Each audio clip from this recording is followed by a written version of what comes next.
she took that money clip.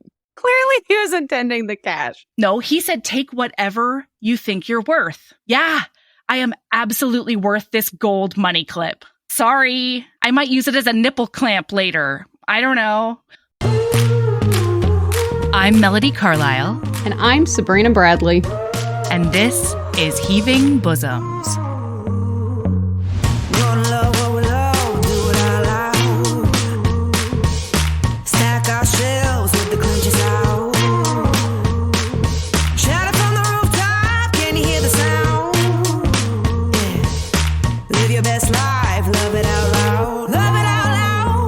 This is the podcast where best friends recap romance novels and other kissing media that makes us swoon, snark, and refills our cups. Whether you've read the book or are coming in blind, we'll lay bare every delicious scene and revel in the tropes and subgenres that make romance amazing. All right, listener, strap in and strap on. Headphones are highly recommended.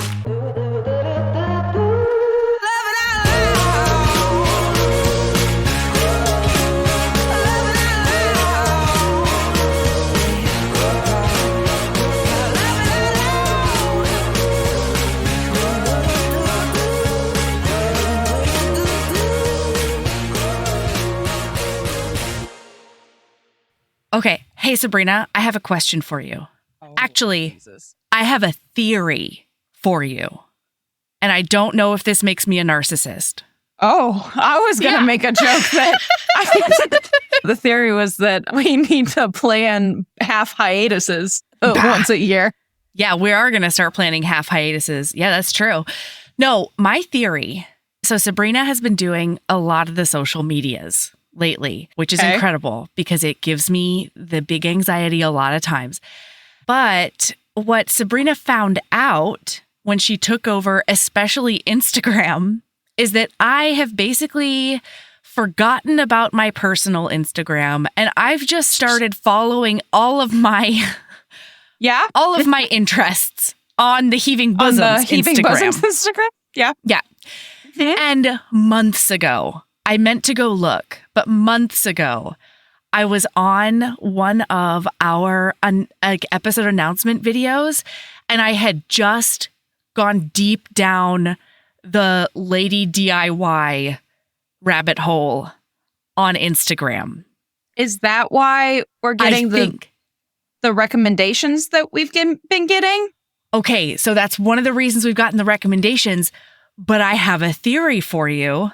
I think I might have incepted you because I'm DIYing my whole house. Yeah! So this is not my theory, but I was scrolling Tumblr the other day and it did make me laugh. Actually, you know what? What? Let's hold. Okay. Because this thing blew my mind. Okay. So as you well know, and as I'm sure listener will eventually find out, my 30th birthday is coming in. Yeah. I saw a post on Tumblr, on the Tums, mm-hmm. and somebody posted, I'm turning 30 this month and for some reason have suddenly become interested in material possessions. Like, what if my couch was nice? Mm-hmm. What if my sheets were nice? Ooh. Is this what happens to you when you turn 30? Maybe. Listen to this. Oh boy, this is kind of long, but it was fascinating. So you can cut this, but also I'm going to read it to you. Sure. Because it's accurate. Okay, this so is important to friendship. Somebody's response. I think a couple of things combine. You now have enough experience in the persistence of material objects to understand that if they don't actively fail, they continue to define the shape of your material existence. And then perhaps you were raised to feel guilty for wanting things such as toys or attention, which you later dutifully applied to things like education or new forks. Over time, you will have surprised yourself with how you met, identified, addressed, and reconciled these tensions from your upbringing. Through conflict and resolution with parents, teachers, church, internet, social media, you have now arrived at what you have. If you had big things to confront, like coming out as queer, you may have thought this work was done. Now you suddenly find yourself confronting the weird beliefs you have that you don't need new forks, or it's bourgeois to want things, or nobody spends $200 on hiking boots. What are you, rich? And you might find yourself feeling like, well, actually, I'm grown up and I hike. So yes, Right. I think that when you are 30, you're in the danger zone of getting a new couch. Holy shit. Yeah. That was a psychologist.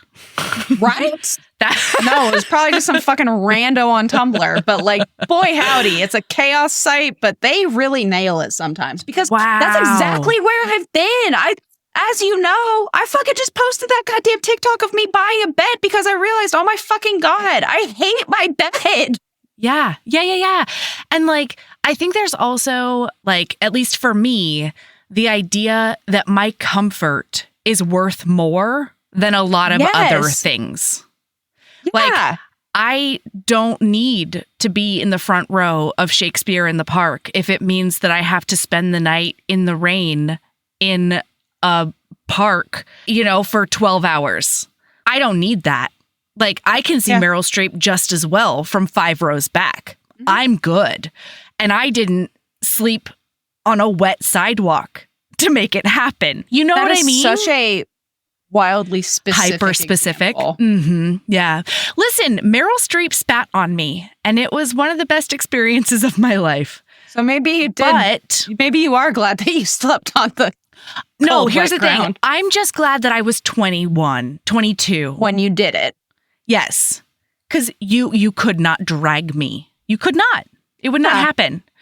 And that's a lot of, I think, part of it too. It's just like, I hate shopping. I don't want to do this again. So I'm going to spend more to get something I like and I know will last. And then I don't have to ever fucking think about it again. Well, like, also just having a cohesive, I feel like in your late 20s, early 30s, that's when you start to have a cohesive idea of what you actually like. Yeah, that's true. That's very true. It's also just what's trendy or what's in front of you or what's, what's available. Because it's also different buying furniture and like owning a home and being able to remodel a home instead of like finding, I guess for me personally, a part of it is that I own my home, right? Well, I have a mortgage, but like I own my home. I don't have to buy inexpensive stuff that fits a space that I may not be in 2 years. Yes. Right now, I'm buying things because it fits this house, because I am in this house until I sell this house. Right. No landlord's just going to be like one day, hey, I'm raising your rent $700. Yeah, exactly. Take it or leave it. Bye.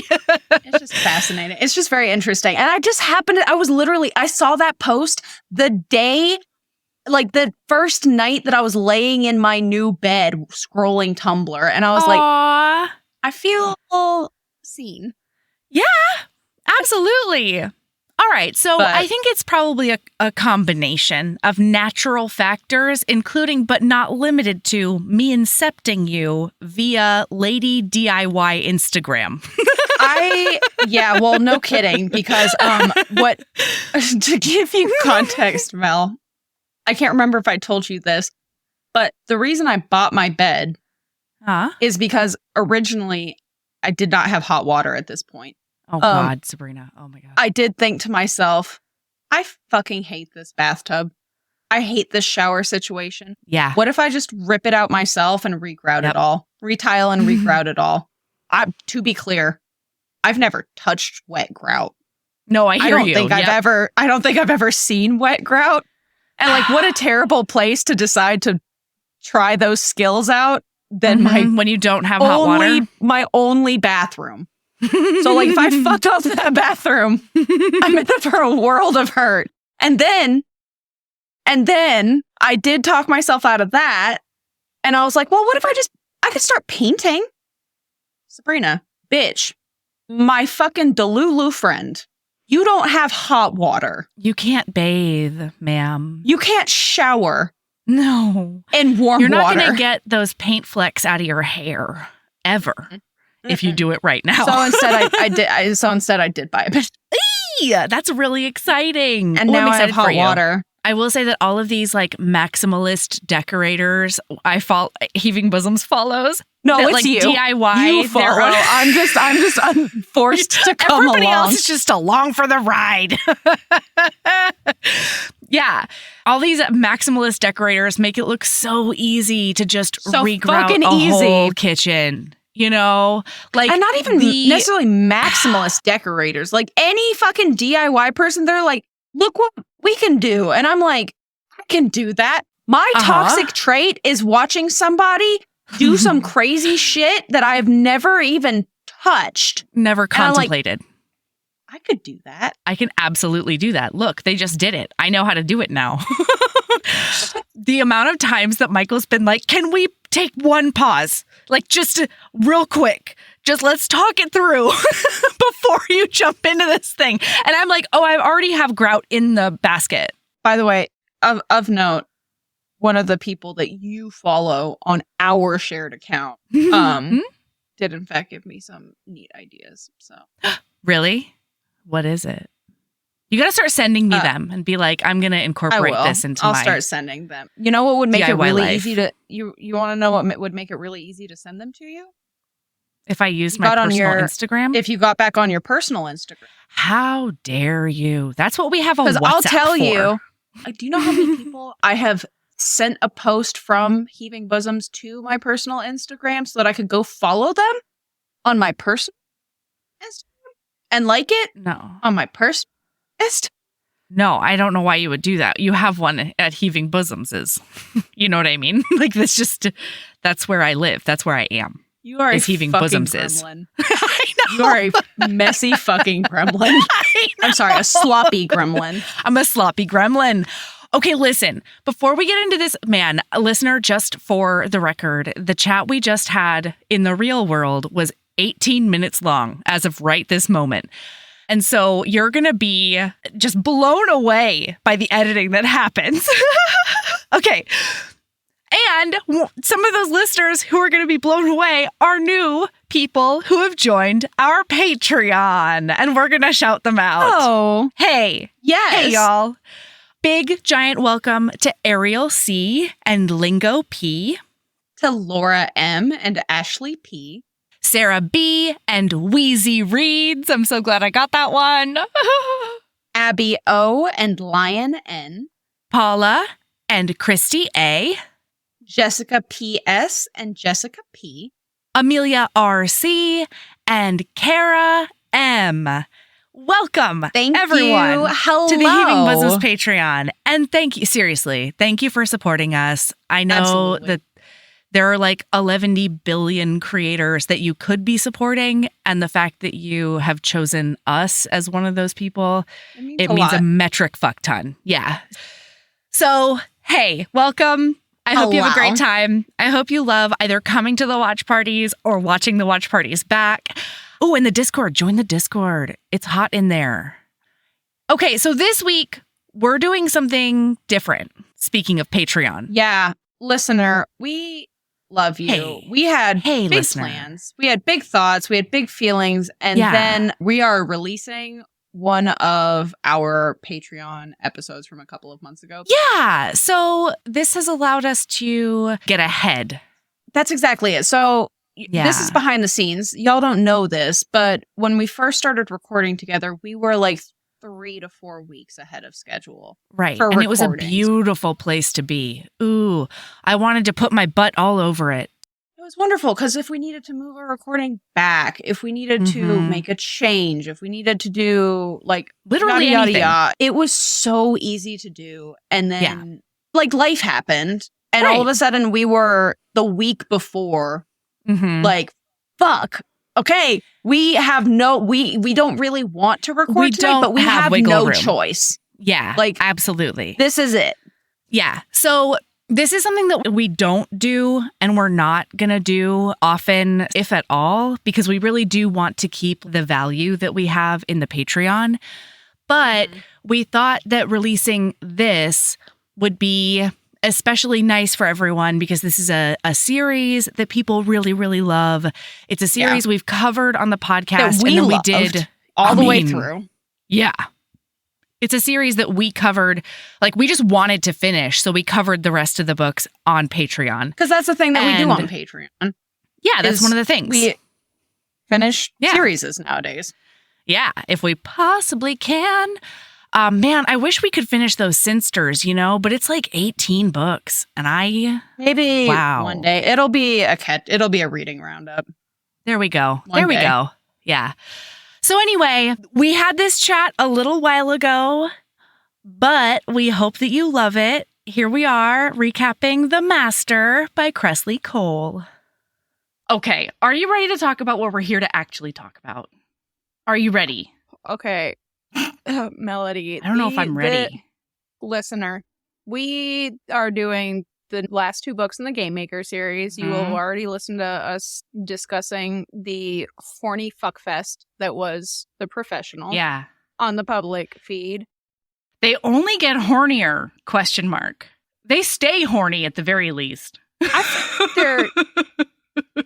yeah, like I would say that they're very similar levels of horny. They're just different kinds of horny. Yeah. Although they definitely all have BDSM elements. But like, y'all. So we've already talked about Professional, Melody. Yes. Right? Yeah. I had no idea what I was walking into. Right. You expected Mafia. You got BDSM. I continued to feel that way through the next 2 books. Because every time I thought that I had like a lay of the land. So like in The Professional, we have this idea that Maxim is this dangerous fucking like politician, psychopathic mafia boy. Politician. Y'all. He's an oligarch for... He's not. He is a precious baby angel. He's a precious broken boy. Who... This whole series is precious broken boys. Is. Oh, and so we said that we were going to rate Cowboys, and we totally forgot in our rank of like favorite to least favorite. Yes. But we have to do it further. Actually, let's do Cowboys right now. Okay. What's your ranking for Cowboys? My ranking for Cowboys is Sam, Jesse, Zach. Okay. Yeah. Damn it. I don't know why I brought this up. I don't that's remember book 2, book 3, I don't remember book 1. how I rated Jesse versus Zach. You had a hard time with Jesse's book for the first like half of it. Yeah, but that was like personal stuff. Like Still. that was just like my own. This is your personal ranking, Sabrina. Yeah, that's true. So I think that mine would be just because of the issues that I had with Jesse's book, or the challenge issues. It was challenges. Right. I'd go Sam, Zach, Jesse. I like it. Yeah. Okay, now what's your professional rank? I suspect we're gonna do this the same. Really? I have no fucking problem. I was just 3, about 2, to say, 1, baby. Is the 3, master 2, my 1. favorite? Is the player my favorite? That's the question. I fucking loved both that's of a hard them question. so hard. So I, up until the last like 7 to 10% of the player, still thought that the master was my favorite. And then I finished the player, swinging. And I was like, "Oh shit! Okay, all right." Yeah, so mine is 3, 2, 1. Easy. No question. Okay, yeah. I mean, that's it, right? Because, like, I don't know. The master is so good, and I love Maxime. Well, and, like, I told you, we talked. I sent you a voice message. Or, like, no, we talked on the, we had one of our meetings. And I was like, I don't know how I cannot wait for Dimitri's book, but I can't see how I'm going to love Dimitri's book. Both of us were really worried. The master. Yeah, we were worried about Dimitri's book. I knew for a fact, though, that The Professional would be my least favorite. Yeah. I mean, it happens so often, It happens so often in series. Very, very, I'll put it this way. Very rarely is the first book in a series the best one. Gonna be my favorite. Yeah. Or even the second best one. Holy shit. So let's start with the master. All right. We start out with Katya. We start out with our heroine. Yeah, she's in a slinky dress, kinda. And she's very nervous. She's going up to a penthouse that's like $10,000 a night. She is $30,000 a night. It was $32,000 a night or some shit like that. Yeah, I know. I can't even fathom that. That makes me feel physically ill. It's like some people's whole salaries. That is significantly more than salaries I've had in my sure. Past I mean, yeah, as same. a full time, my full time 40 hours a week job. That is $10,000 more than I made at a full time job. Woof. Like, it's incredible. My God. Oh my God. Do horrifying. Good things with your money, billionaires. Anyway. So no joke. Maxime. But yeah, she's filling not. in. She's filling in for her friend because her friend is an escort, and he has a very specific. He orders the exact orders. He orders the exact kind of the exact kind of escort. He likes them tall, European, blonde, and big titted, big titties. And then he has a script where he just has them bend over, and he get cuffed them a little bit. Yep. And then he fucks them from behind. That's it. And then that's it. Oh, and they have a ball gag in their mouth so that he doesn't have to kissing, hear them. No touching. Right. No, he doesn't have to touch them.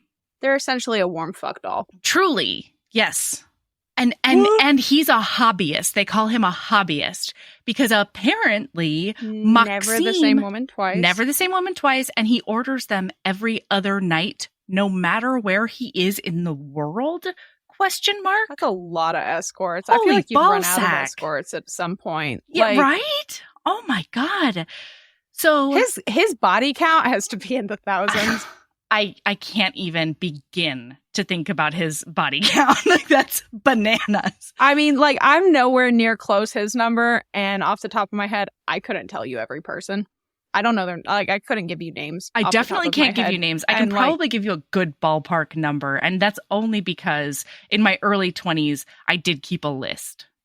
But one of them was Navy guy. Well, you stopped keeping a list because you're probably because you're married now. Yeah, that's part of it. Yeah, it's a big part of it. Okay. Well, I still have a list because I like knowing. Mm-hmm. I like knowing exactly who, because absolutely. Otherwise, frankly, some of them, if I didn't have them on that list, I would forget it. Yes.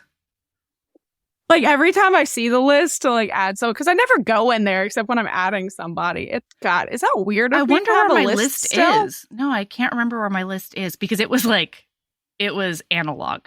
I wrote it down on a paper. Oh, I don't think I have it digital. Google Notes. Yeah. Huh. I'll have to think about that. Anyway, I can't even imagine. I was running out of people I felt like at Lafayette, let alone hymns who's spoken all over the world, thousands and thousands and thousands of people. I know that there's billions of people in the world, but that's a lot of fucking people, Maxime. But it's a pretty small subset that are escorts, though, at the very least. Exactly.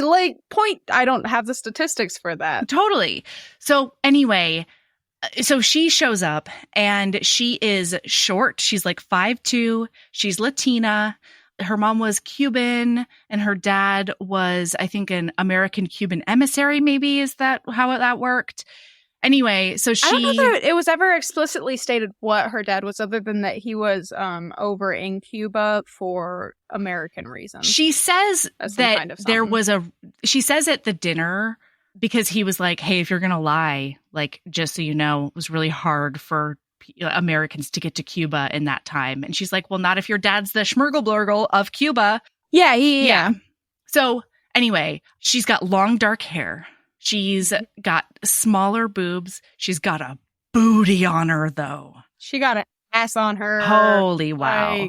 She's super curvaceous. Her friend Ivana, the person who was meant to go to this thing, before she had a bad reaction to Botox, poor Ivana. Poor Ivana. Yeah. She really lost out because of that Botox.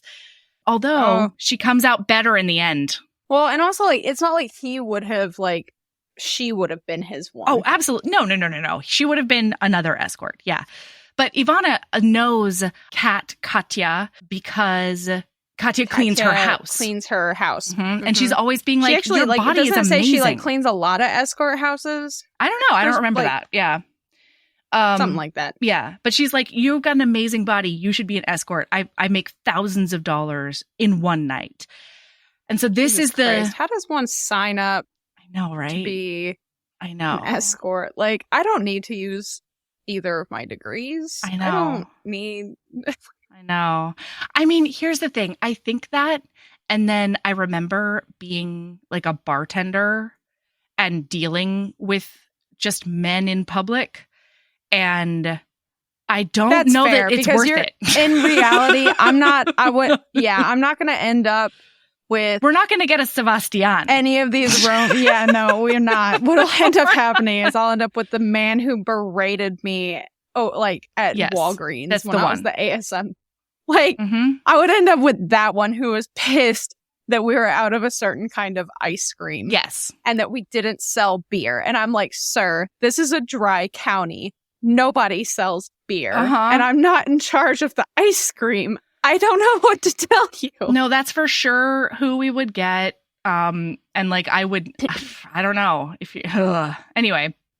So yeah, it's a tough job. I mean, that's one of the reasons sex work is such tough work, because you have, my God, you have to be there the same for every person. Yeah. No matter what your personal preferences are. And you can't show your personal preferences.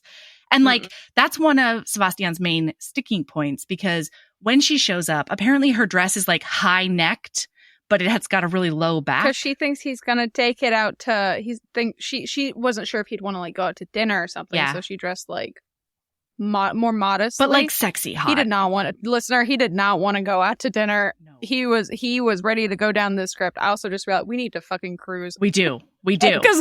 So at first he's like, no dice. She's like, you don't want. Oh my God. Yeah. You don't want what you think you want. Mm-hmm. And he's like, really now? He's like, you're going to tell me what I want. And then she sits him down on the couch and she straddles him and she says, I'm not going to give you what you want. I'm going to give you what you need. And then she just starts dry humping him. And like, just. It don't stay dry. It does not. No, because she's got no, I think she's got maybe undies a wet on. spot. I know. She has a thong.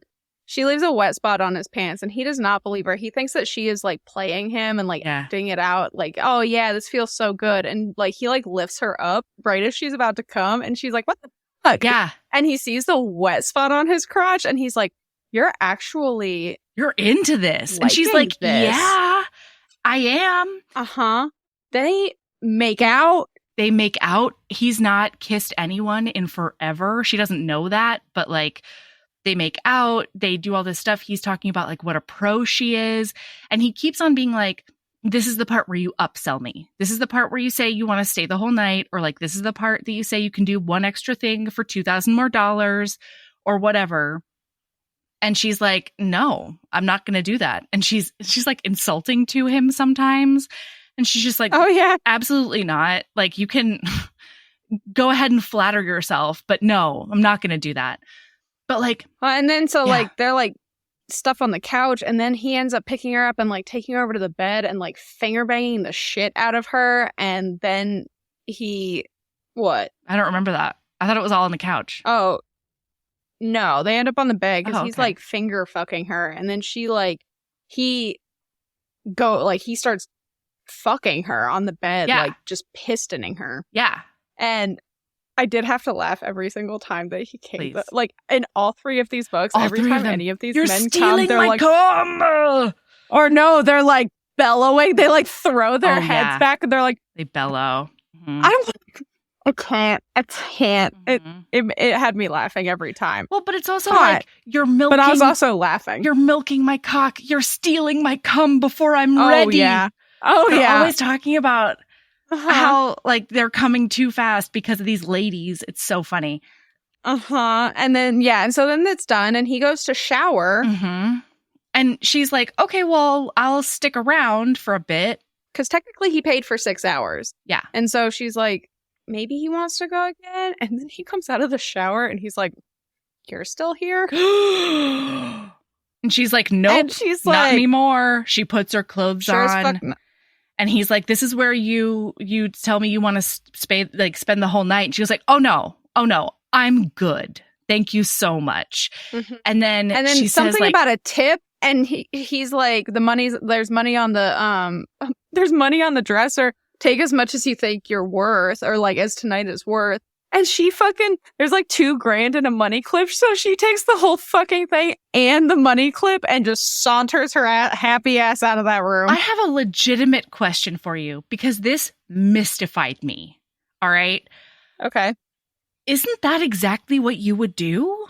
Like, I might leave the money clip, but you give me a blank check and you've been an asshole to me after I just rocked your world. I'm going to take all of that $2,000. What are we talking about here? Melody, I talk a big game, but I cannot even imagine myself in this situation because the minute he was mean to me, I would have shut down. Okay. I would have shut down, Melody. Okay. I talk a big game. I can say all of these. I can't even imagine myself in that situation because I'm feeling deeply uncomfortable just thinking about the situation that led up to. Fair enough. I'm struggling to see myself in that situation, let alone to the point at the end where I'm sassing him and he's sassing me and I'm not crying. Yes. That's just... No, don't get me wrong. I would absolutely sob in the cab on the way home. However, judging from the way I responded to customers in different service industries, this is exactly what I would do. And I like to believe I would have taken it money clip and all. No, but here's the thing, listener. This is the crazy thing, is that when she leaves, for the rest of the book, she thinks to herself, is he going to be mad at me for stealing from him? Bitch, you didn't steal from him. He said, she did. No, she didn't. She took that money clip. Clearly, he was intending the cash. No, he said, take whatever you think you're worth. Yeah, I am absolutely worth this gold money clip. Sorry, I might use it as a nipple clamp later. I don't know. What are you doing? No, you didn't steal from him. You probably like that. He said, take as much money as you want to take, and then you took that money. That's not theft. That's a good tip that you controlled. Oh, yeah, no, the money, absolutely not. The money is not theft. Take that fucking money. Okay. Take that $2,000. Yeah, I probably would have left the money clip, but I definitely would have taken every single penny on the top of that dresser. Fuck that guy. Anyway, so she feels icky as fuck. He makes her feel so icky. Yeah, because he's a dick. Yeah, she's like, her whole thing is like, I'm going to do this one. Okay, so the important thing to know about her is that she's been on the run. This is when she gets back to her apartment. We learn a lot about her. Yeah. She's been on the run for the past 3 years from a guy that she married when she was like barely 18. And because she thought she saw him recently, that's the only reason she ended up actually accepting this escort job, because she needed cash very fast so that she could leave the next day. And she hasn't been able to save any money because she's got a really predatory super who is sort of forcing her to pay him not to assault her on a regular basis. It's just terrible. There's leaks all over her roof. It's a terrible, shitty, awful apartment. And so she's in this situation where she feels incredibly unsafe. So she's like, I'm going to take this escort job one time. I'm going to figure out a way to be okay with it. I'm going to make the money I need to make, and then I'm going to split. And then she gets to this job where she handles herself and she actually enjoys it. And she comes like a freight train and she feels really, really good about it. And then at the very end, takes her pleasure. Yes. Yes. And then at the very end, this guy makes her feel just so small. It's so mean. Gross. Yeah. He's a dick. To be clear, he's a dick at the beginning of this book. And he always stays kind of overbearing and possessive. Yeah, but we love who of that these Sebastian men aren't like that? Yeah. Yeah, and I thought I had highlighted the rules that she gave herself, but I did not. That's what I was looking for. 1 is never stay in the same place for more than 6 months. 2 is don't tell anybody anything. Don't get attached. Ever. 3, don't get attached. There's 4, 6 of them. Keep a low profile. No undue attention. 5, it's like all that kind of stuff, so that she's permanently mobile. She has to be emotionally mobile in order to not get murdered by this ex-husband. Yeah, and she's also in school, yes. To be clear. She's trying to finish up her degree in business. I think it's business. And so she had started school in Jacksonville. This takes place in Florida, by the way. She started school in Jacksonville, Florida, and then now she's in Miami. Mm-hmm. Yes, Miami, because she's been running. She's on the run. Did you explain to them why she's on the run? No, not yet. You can. We may as well. Yeah. So she's on the run because the man that she married, Edward. Edward Charles. Yeah. He's a con artist. Remembering people's names. He's a con artist. Turns out he was stalking her, essentially, getting a profile on her, and decided that when she turned 18, she was going to be the one that He's a Black Widow. Yes. He marries rich women and then he murders them with a partner, with his romantic partner, Julia. Yeah. And so he chose her because her parents died, leaving her an enormous fortune, millions and millions and millions of dollars, and like a bunch of beachfront property in Miami that is worth like, or maybe it's in Jackson, I don't know, somewhere on the coast of Florida. Doesn't fucking matter, because any fucking coastal land in Florida is going to be super expensive and worth a fuckload of money. Yeah. And so he married her, and then because he's a lawyer, handed her a bunch of stuff. Like, this is the most 18-year-old shit I've ever heard in my life. Poor baby. Well, because I would have done this shit at 18. Absolutely. I think I met the man of my dreams. He seemed amazing. He was there to like be a shoulder for her when her whole family is dead. Oh yeah, because her mom just died when he arrived. Hint, hint. Yeah. He definitely killed her mom. Yeah. Mm-hmm. Well, he killed her mom after they were together. Yeah. But they hadn't married yet. Yeah. And so she ends up married. He hands her some stuff to sign over. And she doesn't read the fine print. She doesn't read any of it. She just signs it. He now has control over everything except for that land. Because that land is in a trust. Yep. And so he is like, I need to get access to that land somehow. So he and Julia, his lover, had come up with some kind of plan of some kind in order to get the land from her. But they already have the millions of dollars and things like that. And then she gets home. She gets home early for whatever reason. And she walks in, and he and her are talking. He and Julia are talking about this plan that they have to kill her, and how, like, she might be too smart, but also, like, she's just a dumb little girl, and blah, blah, blah, blah, and they're, blah. like, having sex in her bed. To murder her. Mm-hmm. And Julia's like, no, this one's a problem. She's not malleable like the other ones. She might be, like, young, but she's a problem. And he's like, no, don't worry. I'm going to kill her dead. No problem.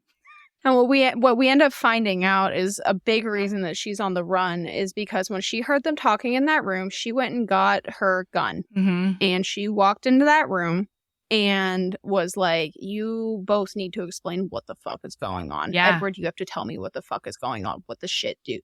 And he's like, oh my God, nothing. This is just like, he pulls all that normal shit that somebody literally caught cheating in their own bed says. All the bullshit. And she's like, fuck that. And then she sees him, like, long story short, a bunch of stuff happens, and she ends up shooting Julia by accident. It's a big ol' accident. It is, because he, like, jumps at her and lunges at her and, like, knocks her, and when her arm goes flying, bang. Bang. And then Julia is literally shot in the throat. And making, like, gurgle noises. It's bad. It was graphic. And then he's like, I'm going to kill you to death. I'm going to fucking murder you. I'm going to chase you to the ends of the earth. And this is not going to be, this is not just because of this. It's not even because of the plan now. Now this is revenge. Mm-hmm. And so she fucking hit the road. She got the fuck out of Dodge as fast as she could, which, like, fair. That's exactly correct. That's exactly what you do. Yeah. And so since then, she's been on the run trying to finish her degree because that was her mom's, like, dying wish. Her mom had 2 dying wishes. 1, don't marry Edward. And 2, finish your degree. She was like, I can do one of those. So I can do one of those things. Yeah. So she's at the end of the semester. She has one more test to take in one simple econ class, and she's going to have a finished degree in her pseudonym, right? Like in her fake name. But she's hoping she can, like, get those credits transferred somehow. I feel like it's a pipe dream, but it won't matter. Yeah, because her actual name is Lucia. Yeah. She goes by Kat. Or it's Lucia. Oh. Yeah. You want to know why I said that? Because in book 2, she's Lucia, according to the audiobook narrator. And then suddenly, in book 3, she's referred to as Lucia. Fun. So I'm going to personally stick with Lucia just because that's all of the people I've ever known. Yeah.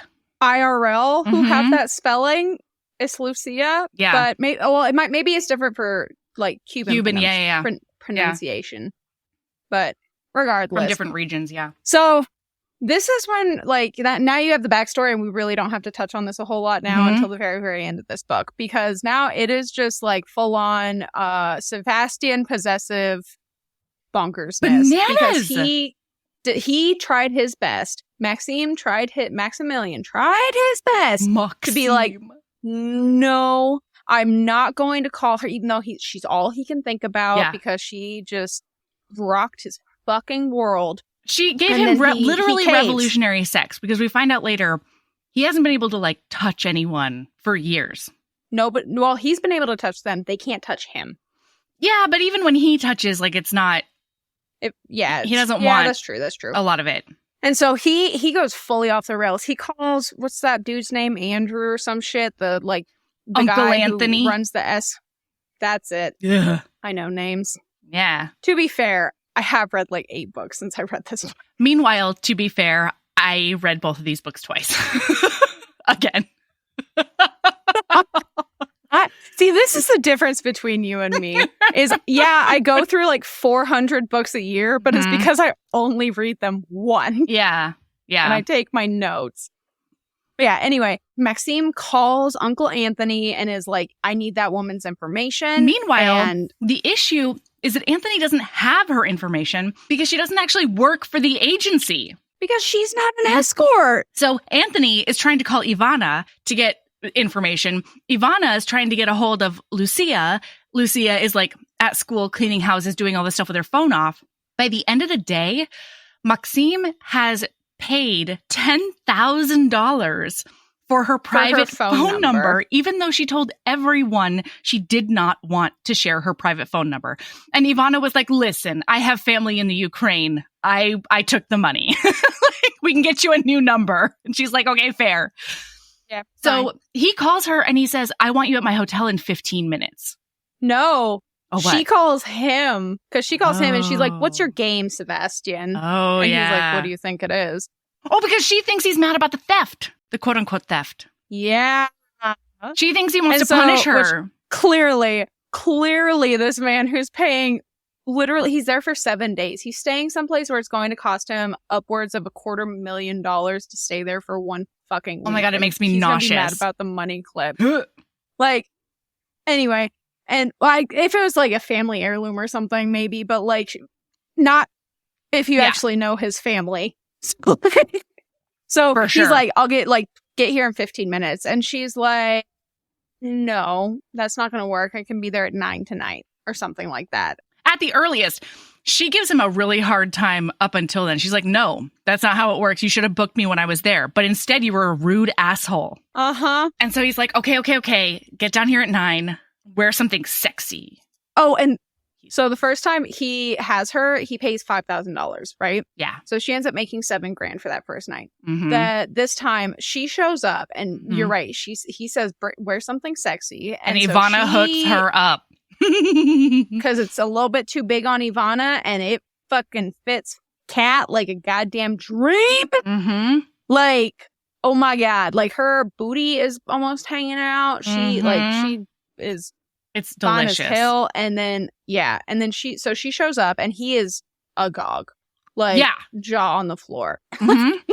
He's like, why didn't you wear something like this the first day? You looked like a school marm the first day. That's why I was going to turn you away.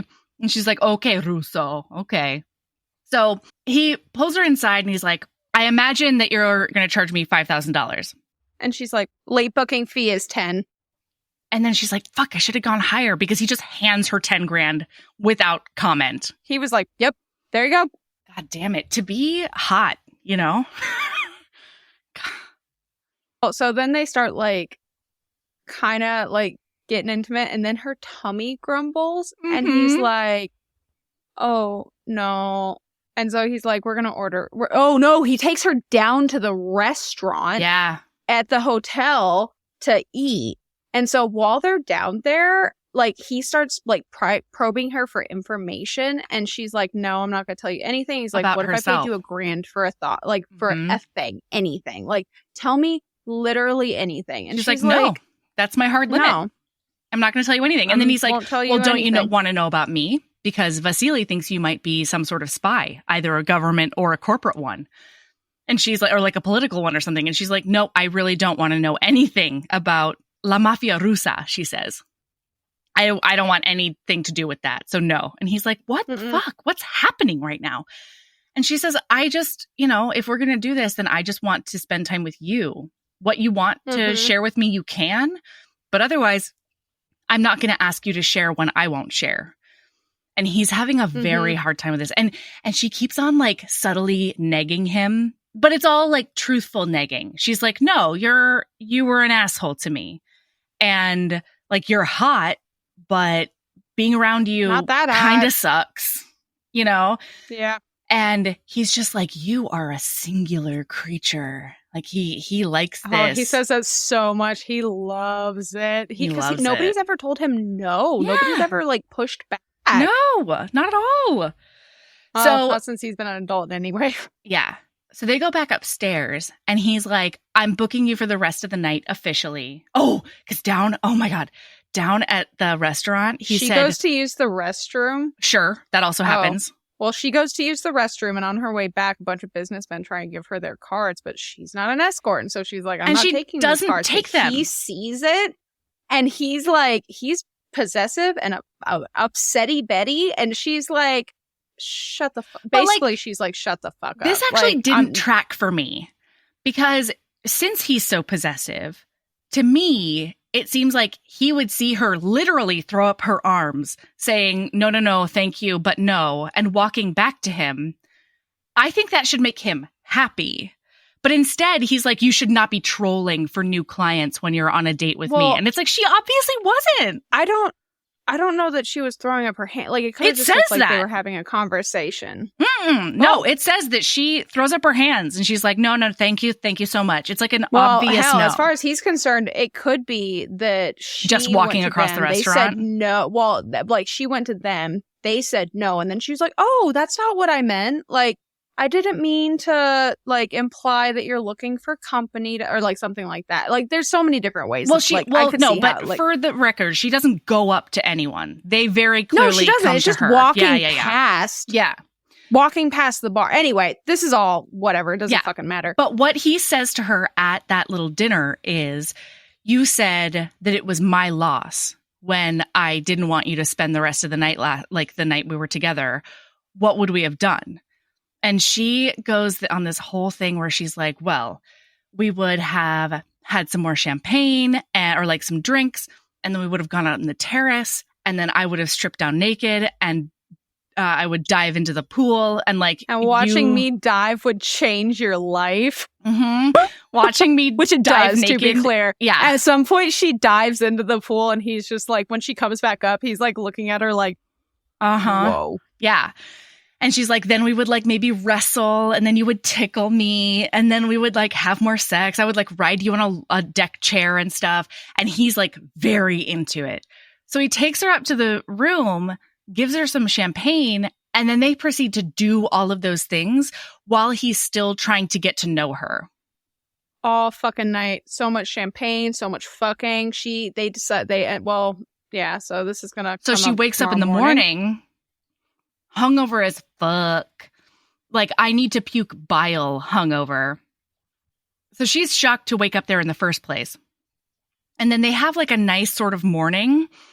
But then at some point, he says, are you on birth control? She's like, no, but I have a prescription I'm going to get on birth control. And he's like, why would you tell me to come inside you? And she's like, what? No, I would never do that. I said, what? I would never do that. And he's like, no, we went over to the couch. I had a whole conversation with you about how we both had like clean health records, and I didn't want any barriers between us. And you were like, yeah, sure, most definitely. Let's do that. And so I'm a single billionaire.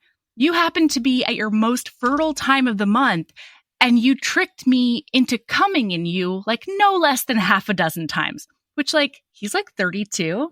Good job, Maxime. 6 times in a single night while drunk, Maxime? Wow. I don't know about that. No? I don't know. I haven't had that much sex with penises. No, I know. But even, just the exhaustion alone, I feel like. I mean, I don't know. I had like 12-hour fuckathons with ex-girlfriends, so like... All right. She talks about talking a big game. Huh. Look at her. She knows. She knows. No, like, I'm not kidding. Like... No, I know. I fucking dare you. I'm saying that there's a good reason you talk a big game sometimes. What do you want from me? I have some game. Most of my game skills involve taking couples home from the bar and having 12-hour fuckathons. So, like, I don't want to take that as you will. That's fair. But anyway, regardless. So he's like, you live here now. He ends up, he brings a doctor in. And so he straight up, he birth controls the shit out of her. She gets this fancy shot, which doesn't actually exist according to the author's note. Because she was like, it literally in the author's note, she's like, I took a little bit of liberties with the birth control shot. But she gets a shot. She gets an IUD put in immediately. Apparently, she's got a tight cervix and it's full heart. And I was like, "That's a mood." And then he's like, "Yeah, you're not leaving. You're here until the 28th." And she's like, that's not gonna work." Yeah, and he's you're here until I know for sure you're not pregnant. And like you tricked me, so now you're mine until I don't want you anymore.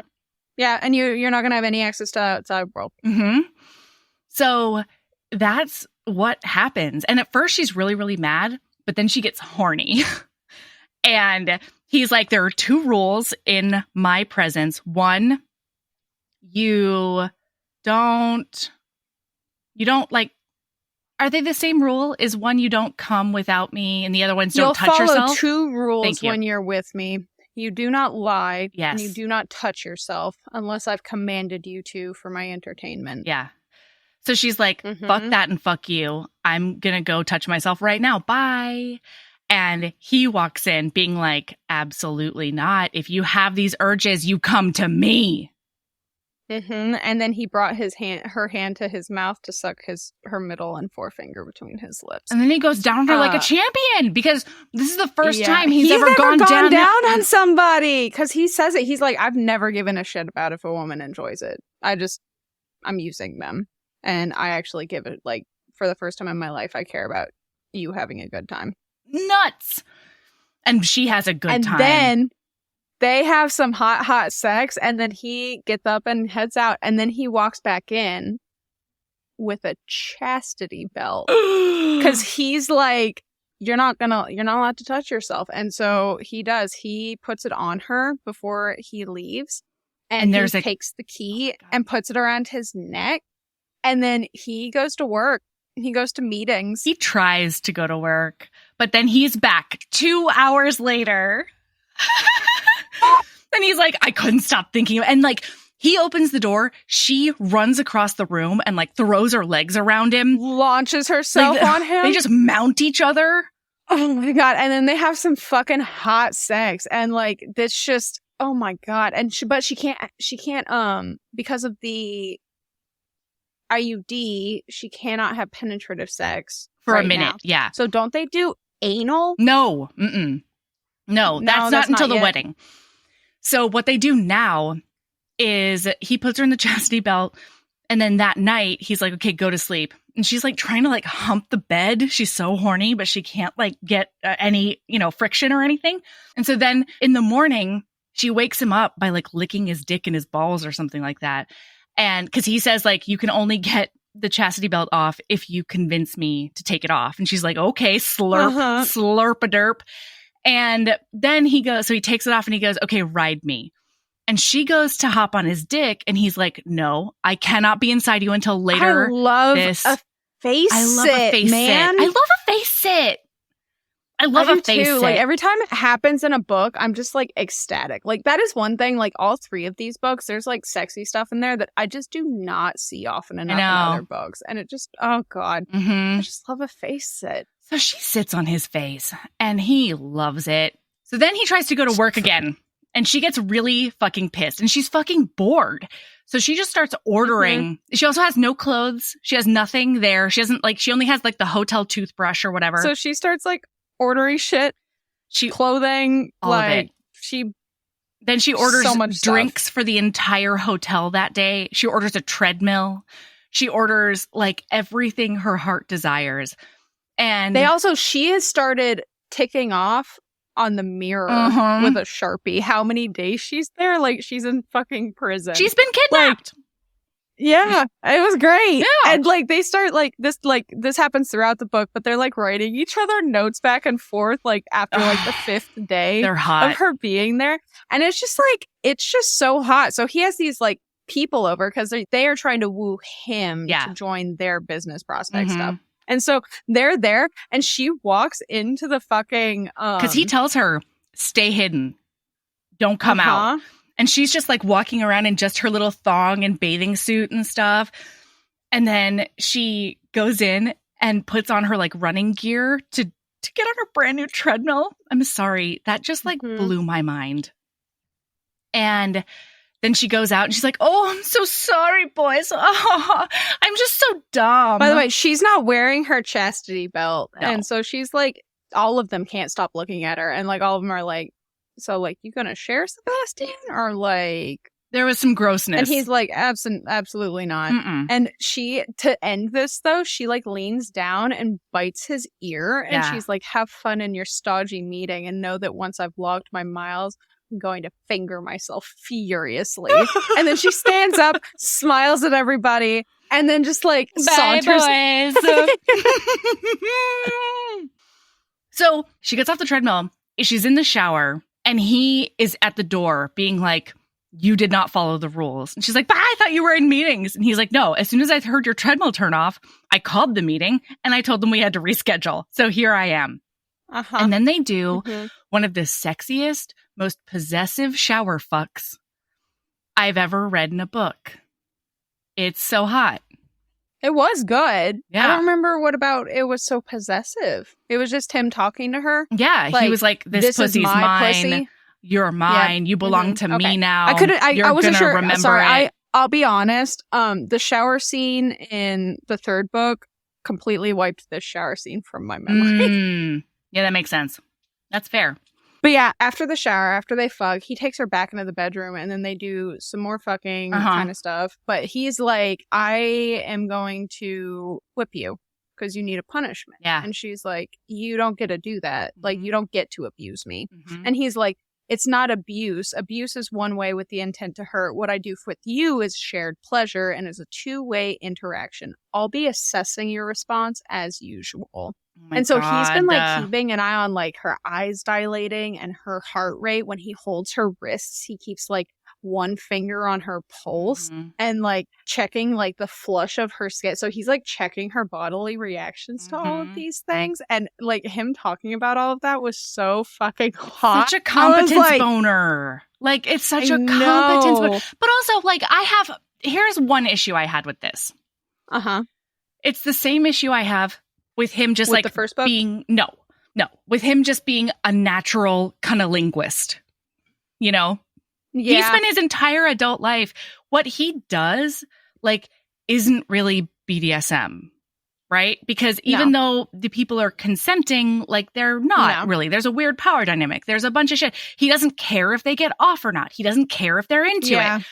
So being like a master dom immediately, whimsy.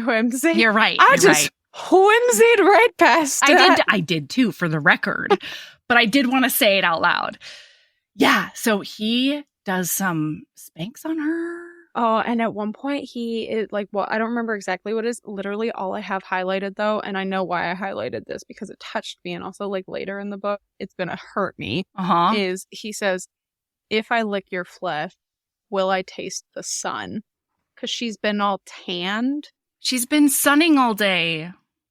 It's going to hurt when we explain why that's going to... The sun. Yeah. And so... Oh, and then this was so funny because, like, they're doing something... Like, I don't remember exactly what it was either here, but she's like, just wait. And he's like, for what? And she's like, I'm doing a risk-reward analysis. And he's like, risk-reward? I don't know whether to kiss you or whip you harder. And I was like, heh. Both. Yeah, so, it was... Anyway, the next thing that happens is he hates Christmas. And she finds out... Oh. This is important. Okay. At one point, he puts the chastity belt in her. Oh, yeah. But it has 2 plugs. It has plugs in it now. And a butt plug. And he leaves to go to work. And he only makes it like he barely even makes it out the fucking door before he's back. And she's like wet as hell. And like, then they just go to Pound Town. Yeah. I love it. So like, that's one thing. Like I'm saying all this shit about like, there's not enough face sitting and a fucking blah, blah. Not enough chastity and BDSM romance. Like, yeah. I didn't. If it's done right, I love chastity. Like on both. I don't know that I've ever seen. I've never seen a boy chastity. Chastity in a book. No. You know what else I've never seen in a romance novel or even in erotica? Tell me. I've never seen CBT either. No, that's tough to write. That's tough. That's real tough to and make hot. I understand that would be hard to write, but like, for the record, listener, that's cock and ball torture. Listener, if you have read books or erotic, like generally eroticas probably, but also just heavy BDSM, go lucky romance novels. Doesn't have to be an erotica that has chastity or CBT. Please let me know at heavingbosoms@gmail.com. Yes, please. You know what? Katie put puppy play in one of the most recent Dark Olympus books. Maybe she'll get to CBT at some point. Hey, I request it. Hey, sky's the limit, you know? Anyway. I request it. Yeah. So, okay, they start doing all that chastity stuff. And then she finds out from Vasily, his head of security, that the boss hates Christmas. And then Vasily goes, You fix Christmas. It's so cute. So she cooks and she bakes and she what? I can't handle you and accents. You kill me. I'm such a slut for an accent. And then you just you salt that salt meme. It just randomly. And I'm just like,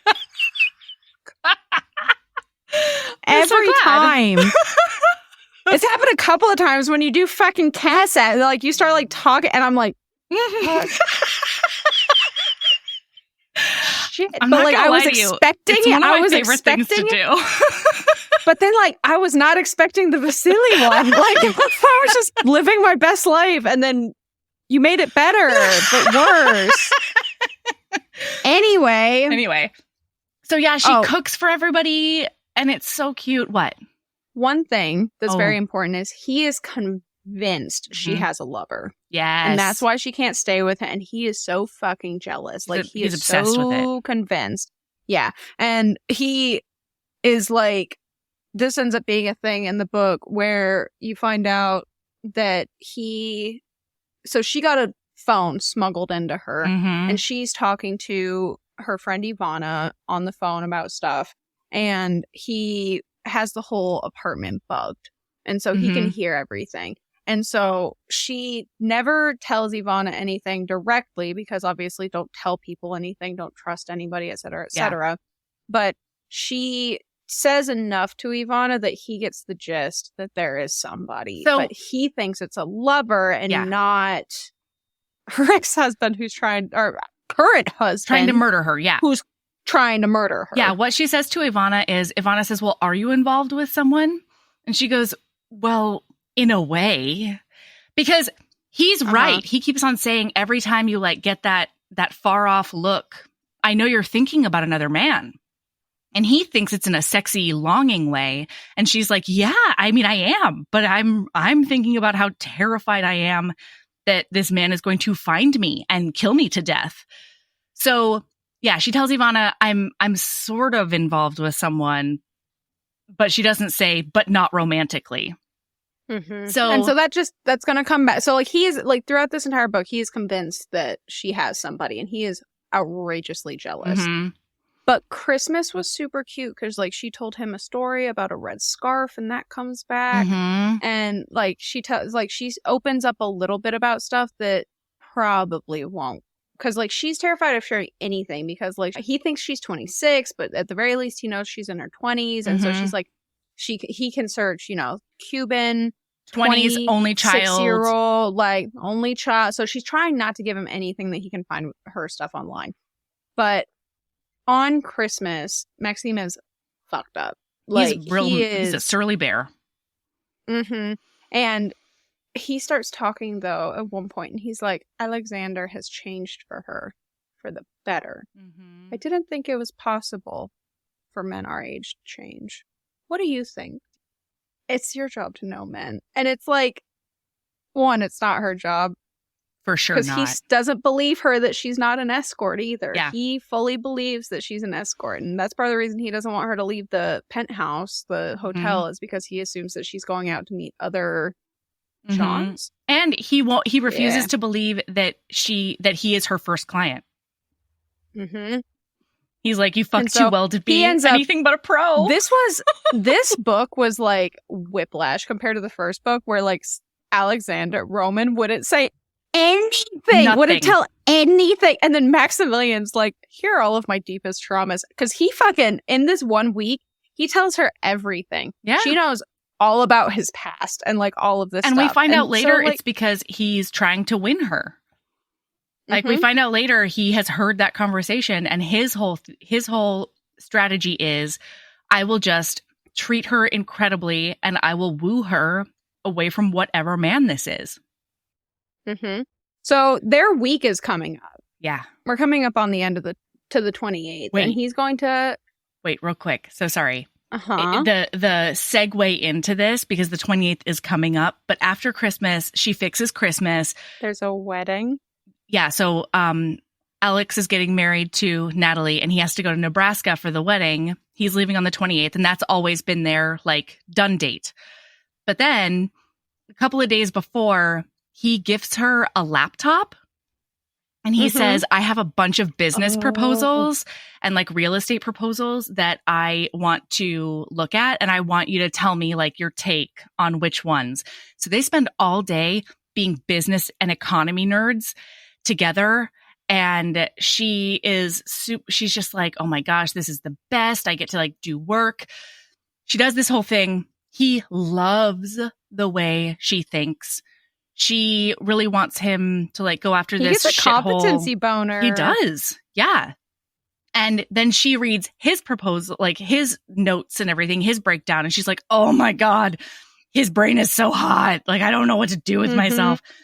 And then as he's getting up to like go get a snack from the kitchen or something, he just says, you're coming with me to the wedding.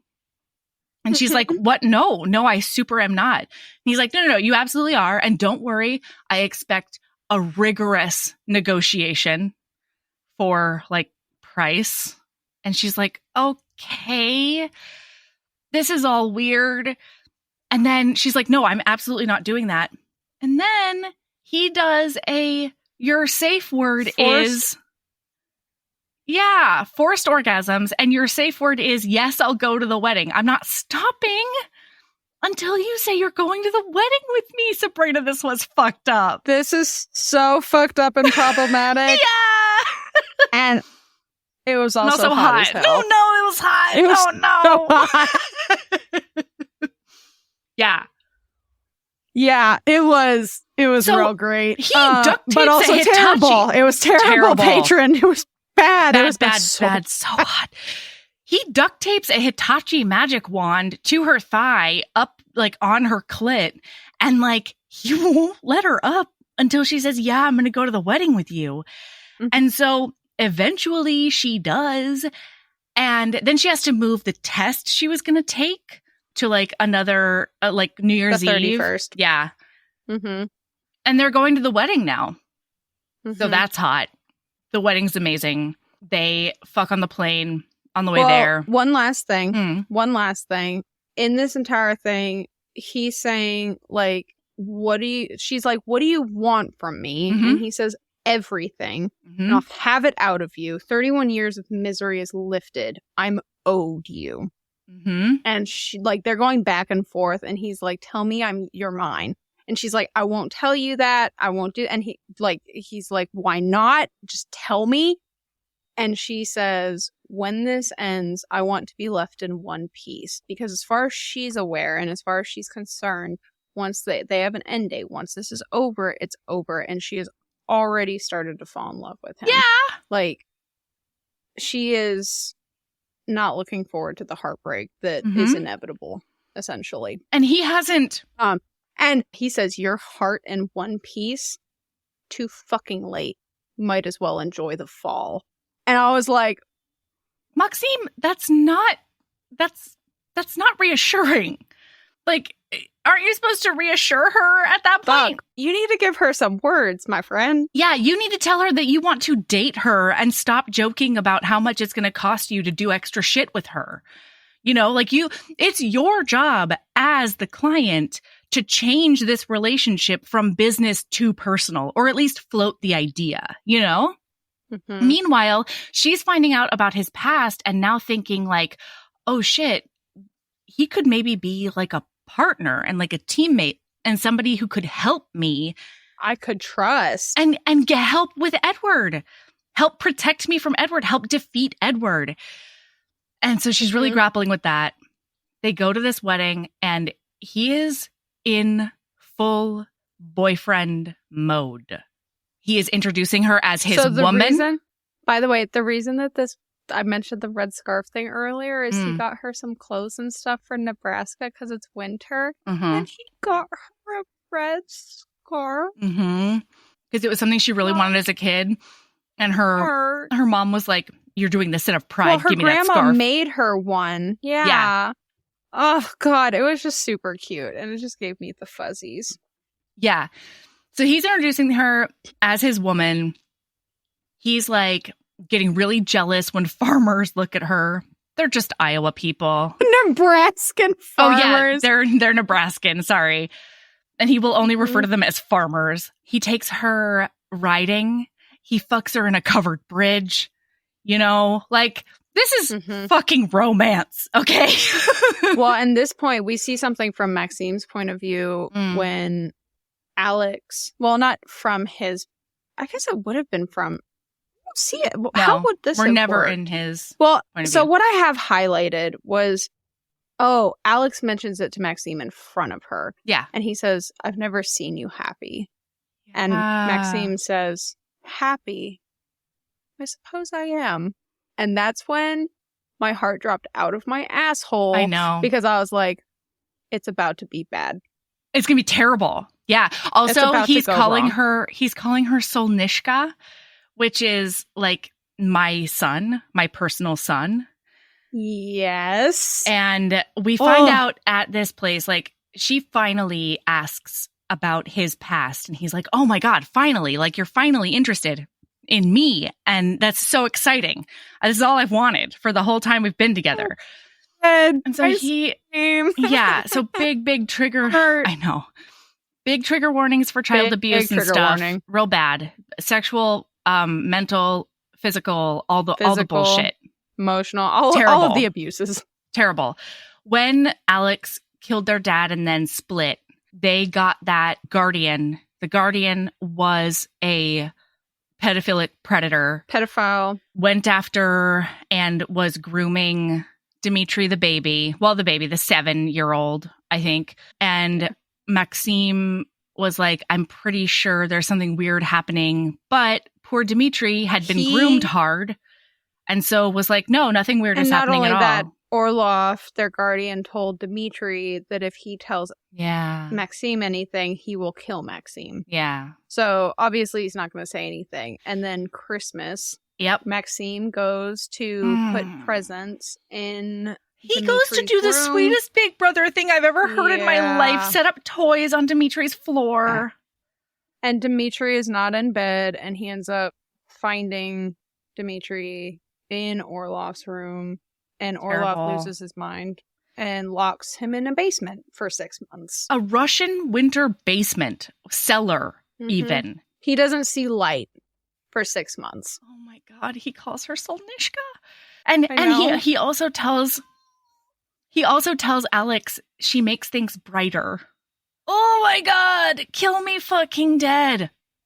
Anyway, so what ended up happening is finally, because Dimitri understandably has sort of been going into dissociative fugue states, but at some point he comes out of it and is like, oh shit, my brother's going to die if I don't get him out of that cellar. So he ends up hitting Orlov with a snow shovel to knock him out, gets Maxime. And then while Dimitri cries next to him, Maxime just strangles the life out of a knocked out Orlov and like, good on ya.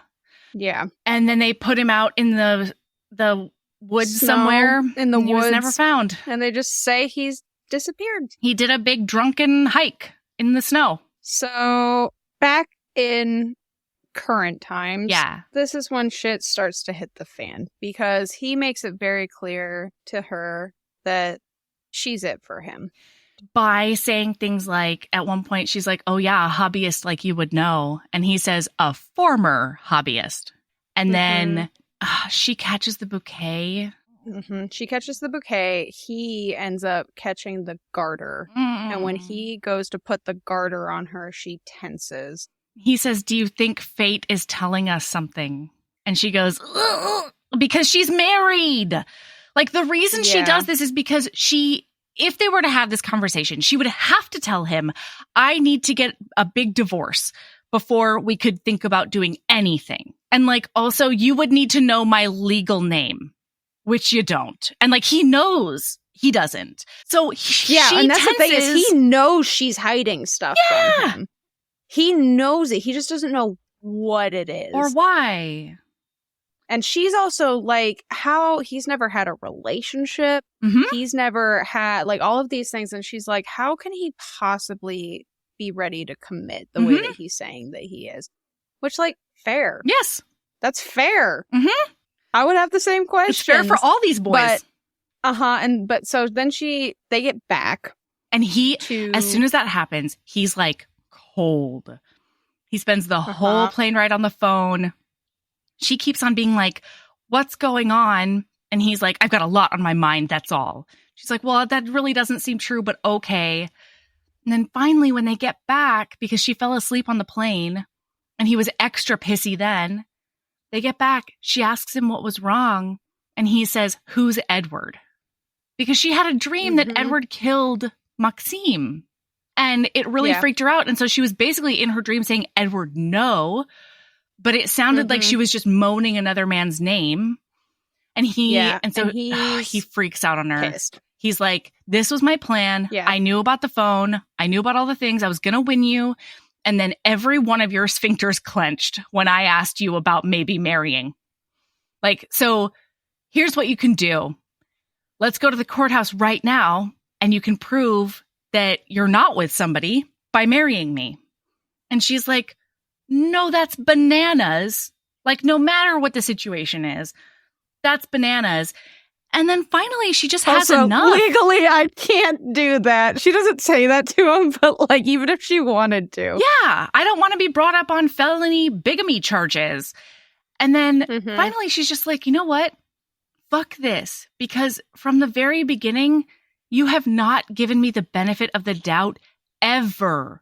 You didn't believe you were my first client. You didn't believe, you don't believe anything I say, even though I tell you I will never lie to you. And on her way out, she tells him, you have no idea about my pride, Russian. Yeah. It burns so bright. I hope it fucking blinds you. So hot. And I was like, fuck, that hurt though. Yeah. Because she's the son. And yeah. Oh, because when she's leaving, he's like, just ask me for all of your presents. Because he bought her $500,000 worth of outfits and jewels. And she also, he was going to pay for all of those nights is $10,000. Yeah, you're right. At he the very owes least, her $5,000. A metric fuck ton of money. Yeah, he owes her money. He got her a ton of presents, and she was like, "No, I don't want anything Don't from let you. Your pride keep you from taking. Yeah, these. just ask me, Katya." And she's like, "Fuck you. Yeah, you have no idea. I will burn you, blind you with my bright pride." And then she adds rule number 7, which is never fall in love. Oh my god! So she gets home. And she finds out, she goes to her little hiding spot in her apartment, and all of her money is gone. Her mother's rosary is gone. And her original ID. Everything is gone. And so she's like, holy that was her plan. Shit. She was like, I have $7,000. I'm just going to get it and split. I'm going to take my test and I'm going to get out and I'm going to start over with my $7,000. And now all she has is less than $250. She ditches her phone in the cab. So then she remembers that Ivana told her they would split the money from selling, which this is fucked up, but like they're going to split the money from Ivana and Uncle Anthony selling her personal phone number. Anthony gets $5,000 and then the two ladies get $2,500. Are splitting. Yeah. And so, but she's like, okay, that's fine. So she calls Anthony and she's like, I need my money. And he's like, I don't have it. I invested it for you because you're one of my girls now. And she's like, oh, fuck that. Absolutely not. And then she remembers that she was going to be going and cleaning a house one last time. Wait, importantly though, Anthony says, I don't have that money. And you need to go out with this French billionaire because the Russian well has dried up for you. He just called and booked Ivana. So, like, you're never seeing that Russian again or any of his money. So she's fucking heartbroken. So she spends the night in her bathtub because she's worried that her super is going to, like, assault her in the middle of the night. Because he can get in. She figured out that he's the one who stole the stuff. For sure. And obviously then he did. She goes to clean that house because she has one more house cleaning she can do. She's going to clean a mansion for 100 bones. Oh. Christ. How dare. Couldn't be me. How dare this woman? And this woman is constantly threatening to sick ice on her, basically, because she thinks she's undocumented. Yeah. It's just fucking awful. Fucking racist asshole. I know, right? So she's cleaning a toilet, and from behind her, she hears Maxime go, "What are you doing?" And she's like, "What the fuck? Get out of here. How did you know I was here? Blah, blah, blah." And he's like, "I had your phone bugged." What? Oh my God, this is so important. Yes. So she has made it very clear to him, like, she has said this multiple times to him over and over and over again. I have never lied to you, Maxine. Yes. I have never, ever fucking lied to you. She bobs and weaves. Yeah. And he's like, well, please come with me. Like, come meet me. And she's like, I can't. I'm working. And I have to do the blah, blah, blah, blah, blah. And she also has her test. And like, there's all sorts of stuff going on. And also, she doesn't want to see you right now. Yeah. And he's like, come to the hotel at blah, blah, blah. And she says, I can be there at 5 and I'll see you then. And his face is like shocked. And he's like, you just lied to me. You're terrible at it. You are terrible at it. And this is when he really realizes, oh my God, she's never lied to me. Never. Because I would have known. There's no way I would have caught that because she's a terrible liar. So then it starts pouring. She has to get to 2 buses in order to get to her test on time. She's running late. So she starts sprinting. And he's following her, trying to be like, please just give me 5 minutes. I need one conversation. I made a mistake. Like, I fucked it, okay? God. I want to unfuck it. Please. I'm a man who accepts that he's the one who fucked up. Yeah. I love a grovel. Oh, same. And so she's like, I don't have time for this. I have to go. And when she's waiting for her second bus, he's like, this is stupid. My Bentley is right there. And so he kidnaps her off the street again. Like, just takes her and shoves her in the car and is like, Vasily, follow the bus or whatever, because I still don't know where she's going. She won't tell me. And he's like, what's going on with you? Why is all this happening? And so she tells him about the super. She's just like, I'm sick of men trying to control me and thinking they know best for me and stealing from me and shitting on me. And then he says, wait, you're lumping me in with Anthony and the super? And she's like, you're worse because I never believed in them, but I believed in you and I loved you. And he says, I don't have a lot of experience with this situation. And she's like, what are you talking about? And he goes, I realized that I actually love someone more than I love myself or anything else. And I freaked out. Like, I didn't know what to do when I thought you were in love with another man. I thought that your heart belonged to somebody else and I didn't know how to handle it. So I lashed out and hurt you. Yeah. And I'm sorry. Meanwhile, he let her go that day because he wanted to like track By the way, her to the dude. He's just been in the car. He's just been like throwing hundreds at her, basically. Yes. He's like, I owe you so much money. If you won't have me, then at least like let me help you get to wherever you need to go.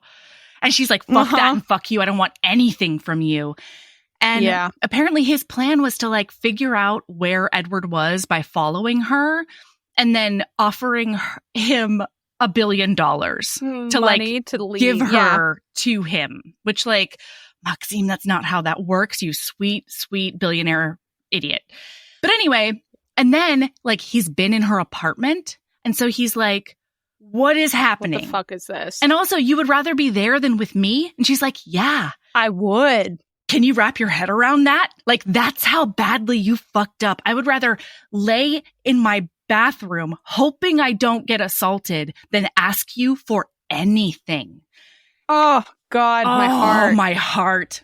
Anyway, so she jumps out of the car. They get to the campus and she's like, stop the car, and just like launches out and starts running. And so she makes it there in time, and she's getting ready to take her test. And then he texts her. He pulls up across the street. Figures out where she is, and he texts her, and he's like, what are you doing? He says, I don't know what you're doing, but I hope you do well.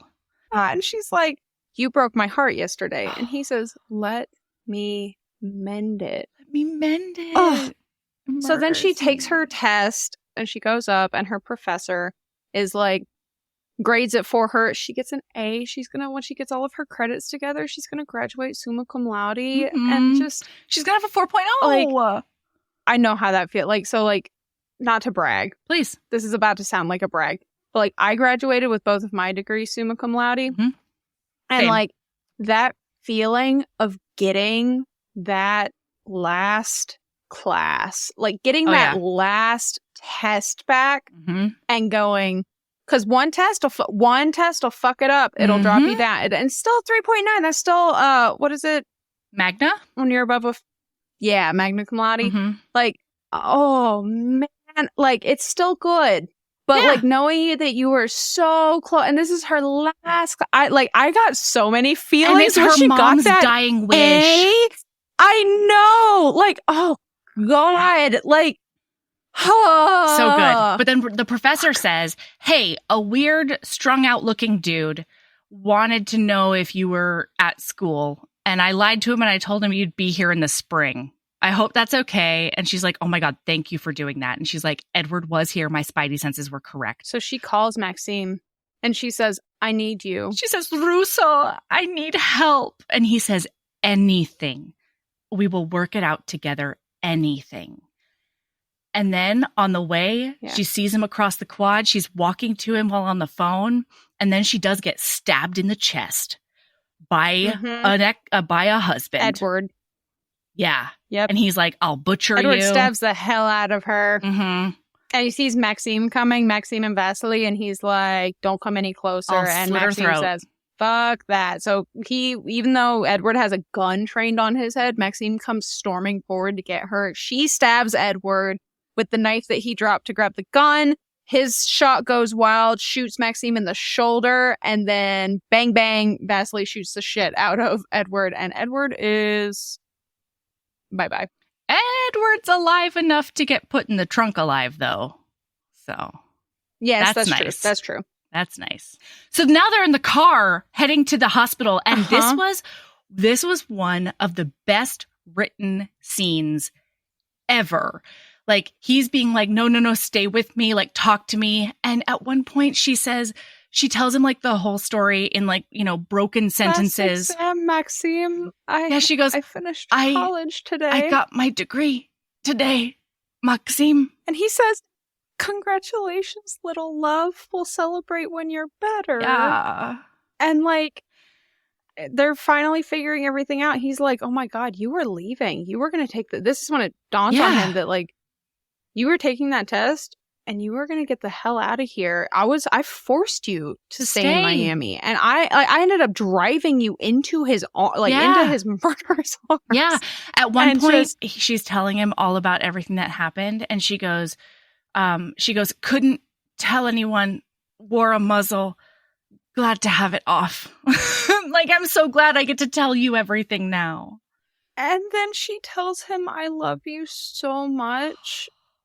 And passes out. Everything goes black. Well, right before that, he tells her something very sweet, like, I love you. And she says, are you telling me that because I'm dying?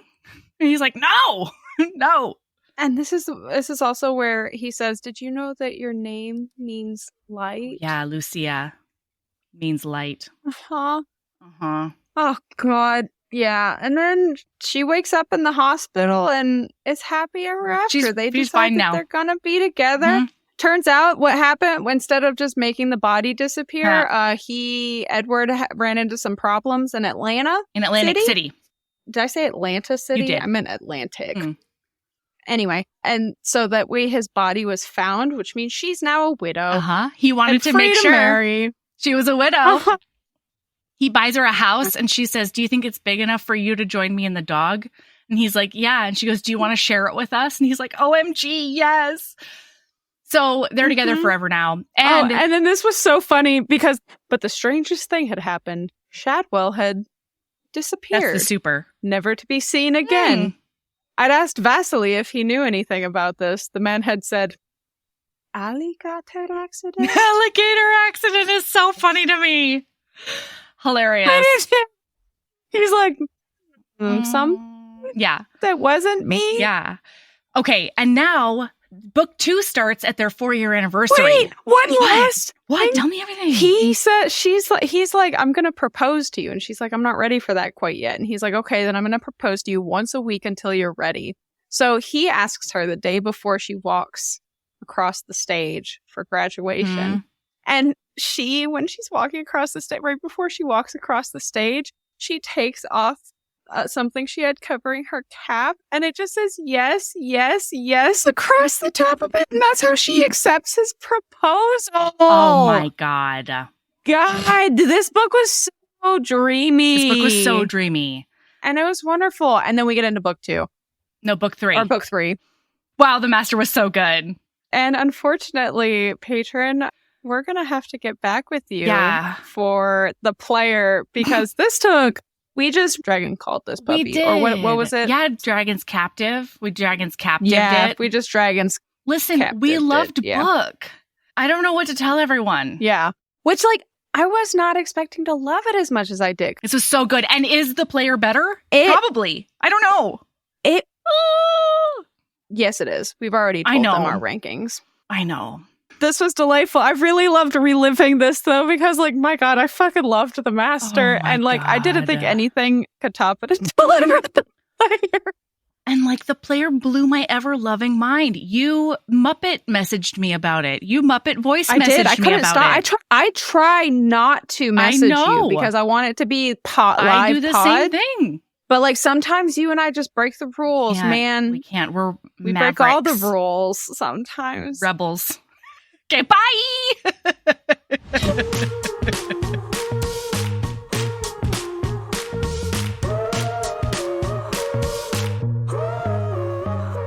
Heaving Bosoms is produced by us, Melody Carlisle and Sabrina Bradley. Editing is done by Melody Carlisle. Our theme music is by the incredible singer-songwriter Brittany Fonts, and our art is by ultra-talented author Kate Pryor. If you like our show, remember to follow us on your favorite podcast app, rate us 5 stars, leave a nice review, and of course, tell all your friends about us, even if they don't read romance. If you want to get in touch, you can email us at heavingbosoms.podcast@gmail.com. If you want more of us, visit patreon.com/heavingbosomspodcast. You can also find us on Instagram @heavingbosoms, on TikTok @heaving_bosoms, and in our Facebook group, the Heaving Bosoms Geriatric Friendship Cult. Head over to our website to sign up for our newsletter, get our Reading Embrace printable, and check out my audiobooks at heavingbosoms.com. All right, we'll be back next week with more swoons and snark. See you then.